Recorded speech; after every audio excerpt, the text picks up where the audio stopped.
പിറവി വിശേഷം മഴവില്ലടിഞ്ഞു മക്ക പ്രദേശം മുത്തായ നൂറിൻ ഭൗമപ്രവേശം സല്ലല്ലാഹു അലൈഹി വസല്ലം സല്ലല്ലാഹു അലൈഹി വസല്ലം സല്ലല്ലാഹു അലൈഹി വസല്ലം സല്ലല്ലാഹു അലൈഹി വസല്ലം. സ്വർഗം താഴെ ഇറങ്ങി ആകാശങ്ങളൊരുങ്ങി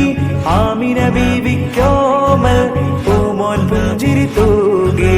അസ്തമയാർക്കം പോലെ തങ്കക്കവിളു തിളങ്ങി മുസ്തഫ യാസീൻ ഭൂവിൽ ജന്മാനന്ദം